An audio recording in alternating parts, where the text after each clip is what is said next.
Doctor Umar Muhammad എന്നയാളാണ് ഇന്നലെ നടന്ന ചെങ്കോട്ട സ്ഫോടനത്തിന്റെ പ്രധാന അല്ലെങ്കിൽ ആസൂത്രകനെന്നും അത് നടത്തിയതും ഇയാൾ തന്നെ നേരിട്ട് പങ്കുണ്ടായിരുന്നു എന്നുമുള്ള വിവരമാണ് ഏജൻസികൾക്ക് ഈ ഒരു ഘട്ടത്തിൽ ലഭിച്ചിരിക്കുന്നത്. ഈ ഉമർ നേരത്തെ ഫരീദാബാദ് ായ 4 ഡോക്ടർമാർ ഉൾപ്പെട്ട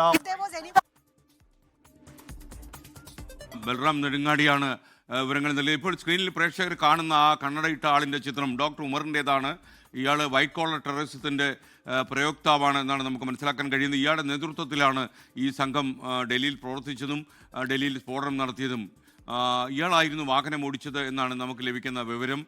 മാത്രമല്ല ഫരീദാബാദിൽ കണ്ടുപിടിക്കപ്പെട്ട സ്ഫോടക വസ്തുക്കളും ഒക്കെയായിട്ട് ഇവർക്കൊക്കെ തന്നെ ബന്ധമുണ്ട്. ഇവരെല്ലാം പരസ്പരം കണക്റ്റഡാണ്. ഇപ്പോൾ മറ്റേ ബോക്സിൽ കാണുന്ന അടുത്ത ബോക്സിൽ കാണുന്ന ചിത്രം ഇന്ത്യൻ എക്സ്പ്രസ് പ്രസിദ്ധപ്പെടുത്തിയതാണ്. ആ ചിത്രമാണ്, ആ വാഹനമാണ് സ്ഫോടനം ഉണ്ടാക്കിയത്. ഈ ചിത്രം ഏതാണ്ട് ഉച്ചകഴിഞ്ഞ് 3 മണി കഴിഞ്ഞ് ഏതാണ്ട് 3:50 ആകുമ്പോഴേക്കും ഈ വാഹനം ചെങ്കോട്ടയ്ക്ക് അടുത്ത് കാത്തുകിടന്നിരുന്നു. പാർക്കിങ്ങിൽ വെയിറ്റ് ചെയ്ത് 6:52 ആകുമ്പോഴേക്കും ആണ് ഈ വാഹനം സിഗ്നലിനടുത്ത് വളരെ പതുക്കെ നീങ്ങിയ ഇത് വലിയൊരു ദുരന്തം ഡൽഹിയിൽ ഉണ്ടാക്കിയത്. 9 പേരുടെ മരണത്തിന് കാരണമാക്കിയത്.